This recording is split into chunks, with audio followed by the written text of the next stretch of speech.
அனைவருக்கும் வணக்கம். நம்ம daily prelims and mains point of வியூல கரண்ட் அஃபேர்ஸ் ஆர்டிகல்ஸ் பார்க்குறோம். இன்னைக்கு என்ன ஆர்டிகல்ஸ் இருக்கு அப்படிங்கிறத பார்ப்போம். ஸோ முதல்ல பார்த்தோம்னா இந்தியாவில் குழந்தை திருமணம் அப்படிங்கிறத கொடுத்துருக்காங்க. ஸோ குழந்தை திருமணம் அப்படின்னு பார்த்தோம்னா இந்தியாவை பொறுத்த வரைக்கும் 18 வயதுக்குட்பட்ட பெண்களுக்கும் 21 வயதுக்குட்பட்ட ஆண்களுக்கும் திருமணம் நடக்குது அப்படின்னா அதை குழந்தை திருமணம் அப்படின்னு சொல்றாங்க. பொதுவாகவே பெண்களை அடிப்படையாக வச்சுதான் இந்த குழந்தை திருமணங்கள் அப்படிங்கிறது கணக்கிடப்படுது. சரிங்களா? இந்தியாவை பொறுத்த வரைக்கும் ஒரு நிமிடத்திற்கு 3 குழந்தை திருமணங்கள் நடப்பதாக சொல்றாங்க. ஆனா இந்தியா முழுவதும் பார்த்தோம்னா ஒரு நாளைக்கு 3 குழந்தை திருமண வழக்குகள் மட்டுமே பதிவு செய்யப்படுவதாக ஆய்வுகள் நமக்கு தெரிவிக்கின்றன. என்ன மாதிரியான ஆய்வுகள் அப்படின்னு பார்த்தோம்னா 2011 மக்கள் தொகை கணக்கெடுப்பு, தேசிய குற்றவியல் ஆவண காப்பக பதிவுகள், அதாவது நேஷனல் கிரைம் ரெக்கார்ட்ஸ் பியூரோவோட டேட்டா, அடுத்தது நேஷனல் ஃபேமிலி ஹெல்த் சர்வேவோட டேட்டா, இதெல்லாம் பேஸ் பண்ணி நமக்கு இந்த விஷயத்த சொல்றாங்க. அப்ப இந்தியாவை பொறுத்த வரைக்கும் பார்த்தோம்னா குழந்தை திருமணம்னா என்ன அப்படிங்கறத நம்ம சொல்லியிருந்தோம். உலக அளவுல பாக்குறப்ப குழந்தை திருமணங்கள் அதிகமாக நடக்கக்கூடிய நாடாக இந்தியா இருக்கு. தெற்காசியாவிலே பார்த்தோம்னா 45% குழந்தை திருமணங்கள் நடக்குது. அதுல இந்தியாவில மட்டும் 34% நடக்கிறதாக சொல்லியிருக்கிறாங்க. சரியா? அப்ப இந்தியாவுல இந்த குழந்தை திருமணங்கள் எப்படி கணக்கிடுறாங்க அப்படின்னு பார்த்தோம்னா 20ல இருந்து 24 வயதுக்குட்பட்ட பெண்கள்ல 18 வயதுக்கு முன்னாடியே திருமணம் செய்து வைக்கப்பட்டவர்கள் யாரு அப்படிங்கிறத கணக்கிடுறாங்க. அதை பேஸ் பண்ணி தான் நமக்கு இந்த குழந்தை திருமணம் அப்படிங்கிறத கணக்கிடுறாங்க. 20 to 24 ஏஜ்ல இருக்கக்கூடியவங்கள்ட்ட கேட்பாங்க, யாரு நீங்க, உங்களுடைய திருமணம் எந்த வயதுல நடந்துச்சு அப்படின்னு சொல்லி. 18 வயதுக்கு முன்னாடியே நடந்துருந்துச்சுன்னா அந்த டேட்டாவை எடுத்துப்பாங்க. சரியா? சோ இந்த வகையில பாக்குறப்ப மேற்கு வங்கம் இந்தியாவிலே வெஸ்ட் பெங்கால்ல தான் அதிகமான குழந்தை திருமணம் அப்படிங்கிறது நடக்குது, 42%. அடுத்ததான் பீகார், அதுக்கு அடுத்ததா திரிபுரா, ஜார்க்கண்ட், அசாம் அடுத்தடுத்த இடங்கள்ல இருக்காங்க. இது எந்த டேட்டா அப்படின்னு பார்த்தோம்னா NFHS5 டேட்டா, அதாவது தேசிய குடும்ப சுகாதார ஆய்வு அல்லது நேஷனல் ஃபேமிலி ஹெல்த் சர்வே அப்படின்னு சொல்றோம். இதுல குறைவாக இருக்கக்கூடிய மாநிலங்கள் அப்படிங்கறதையும் நமக்கு கொடுத்திருக்காங்க. லட்சத்தீவு பார்த்தோம்னா 1% நடக்கிறதாக சொல்லியிருக்காங்க. தமிழகத்தை பொறுத்த வரைக்கும் பார்த்தோம்னா ஒரு நாளைக்கே சராசரியாக 10 குழந்தை திருமணங்கள் நடப்பதாக சமூக நலன்துறை நமக்கு சொல்லியிருக்கு. ஓகேவா? இப்ப என்ன காரணம் அப்படின்னு பார்த்தோம்னா வறுமை மற்றும் வேலை வாய்ப்பின்மை அப்படிங்கறத முக்கியமான காரணம். வறுமையின் காரணமாக பெண் குழந்தைகளை படிக்க வைக்க முடியல, அதனால திருமணம் செய்து கொடுத்துறாங்க. வேலை வாய்ப்பு அப்படிங்கிறது உள்ளூர்ல வேலை வாய்ப்பு இல்லாத பட்சத்துல வெளியூர்களுக்கு பெற்றோர்களோட அந்த குடும்பமே நகருது. வெளியூர் போறப்ப அவங்களுக்கு அந்த பெண் குழந்தைகளுக்கு பாதுகாப்பு குறித்த அச்சத்தினாலேயும் கூட நமக்கு குழந்தை திருமணங்கள் அப்படிங்கறத பண்ணி வச்சிடறாங்க. சரிங்களா? இந்த ஒரு போக்கு அப்படிங்கறத பார்த்தோம்னா கிராமப்புறங்கள்ல அதிகமாக காணப்படுது. 27% குழந்தை திருமணம் அப்படிங்கிறது கிராமங்கள்லயும், நகர்ப்புறங்கள்ல 15% நடக்குது. இதனால என்ன விளைவுகள் ஏற்படுது அப்படின்னு பார்த்தோம்னா பெண்களுக்கு உங்களுக்கு கல்வி அப்படிங்கிறது மறுக்கப்படுது. கல்வி மறுக்கப்படுறதுனால எஜுகேஷன் அங்க கம்மியாகிறனால அவங்களால எக்கனாமிக்கலி இண்டிபெண்டாவும் இருக்க முடியாது. அதே மாதிரி பார்த்தோம்னா நிறைய சிறுமிகளுக்கு அனிமிக் பர்சன்ஸா இருப்பாங்க.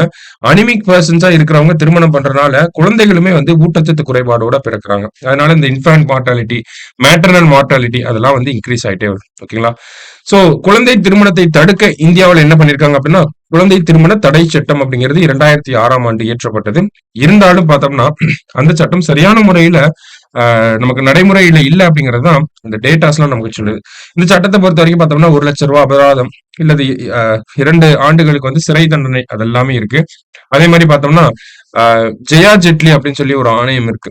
இந்த ஜெயா ஜெட்லி ஆணையம் இந்தியா முழுவதும் ஆய்வு செஞ்சு என்ன சொல்லியிருப்பாங்க அப்படின்னா 18ல இருந்து 21 நமக்கு பெண்களுக்கான திருமண வயதை இன்க்ரீஸ் பண்ணலாம் அப்படிங்கறத சொல்லியிருப்பாங்க.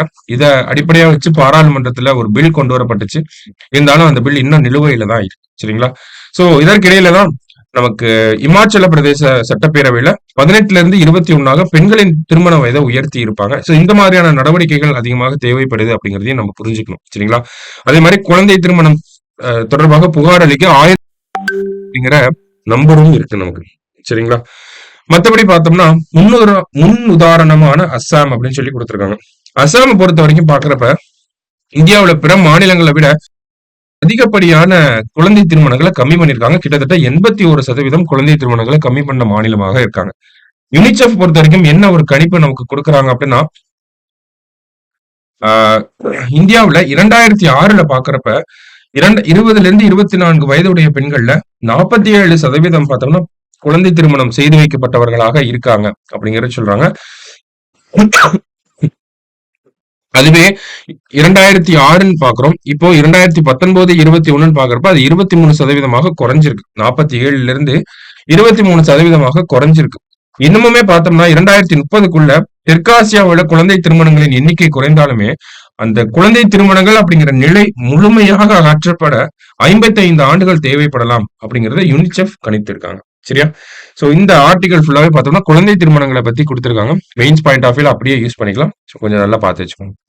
அடுத்ததா பார்த்தோம்னா அதிகரிக்கும் ஹிமாலய பனிக்கட்டி ஏரிகள், அதாவது ஹிமாலயன் ரீஜன்ல பார்த்தோம்னா கிளாசியல் லேக்ஸ் அப்படிங்கிறது இருக்கும். ஓகேங்களா? சோ இந்த கிளாசியல் லேக்ஸ் அப்படிங்கிறது இன்க்ரீஸ் ஆயிட்டே வருது அப்படிங்கறத சொல்லியிருக்காங்க. கிட்டத்தட்ட கடந்த 13 ஆண்டுகள்ல 10% உயர்ந்திருக்கிறதாக நமக்கு ஆய்வறிக்கைகள் வெளியாயிருக்கு. இது ரொம்ப கவலைக்குரிய ஒரு விஷயமாகவும் இருக்கு. ஏன் அப்படின்னு பார்த்தோம்னா கிளாசியல் லேக்ஸ் எதனால இன்க்ரீஸ் ஆகும்னா ரைஸ் இன் டெம்பரேச்சர் அதிகமாக இந்த ஹிமாலயன் ரீஜன்ல டெம்பரேச்சர் அதிகமாச்சுன்னா பனிக்கட்டிகள் உருகி அந்த இடத்துல பனிக்கட்டி ஏரிகளாக மாற ஆரம்பிக்கும். இந்த பனிக்கட்டி ஏரிகள்னால என்ன ஆகும் அப்படின்னு பார்த்தோம்னா நமக்கு ஃபிளட்டிங் ஏற்படலாம், லேண்ட்ஸ்லைட் அப்படிங்கிறது ஏற்படலாம். அங்க லோக்கல் எக்கோசிஸ்டம் அப்படிங்கிறது நார்மல் ஸ்டேட்ல இருந்து மாற ஆரம்பிக்கிறதுனால எக்கோசிஸ்டம் சேலஞ்சஸ் அப்படிங்கிறது வரலாம், பயோடைவர்சிட்டி அப்படிங்கிறது அஃபெக்ட் ஆகும். ஸோ இந்த மாதிரியான காரணங்கள்னால என்ன ஆகுது அப்படின்னா நமக்கு அதிகமான சுற்றுச்சூழல் பாதிப்புகளும் ஏற்படுது.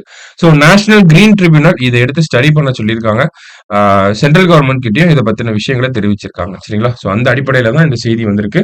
ஹிமாலய பனிக்கட்டி ஏரிகள் அதிகரிச்சுட்டே வருது அப்படிங்கிறது ஒரு முக்கியமான விஷயம் தான் ஜியோகிராஃபி பாயிண்ட் ஆஃப் வியூல. ஸோ இன்னைக்கு ஆர்டிகல்ஸ்ல 2 இம்பார்ட்டன்ட் ஆர்டிகல் பார்த்துருக்கோம். மீண்டும் நாளைக்கு டிஎன்ஏ மீட் பண்ணலாம். தேங்க்யூ. சுரேஷ் IAS அகாடமி வெற்றியின் முகவரி.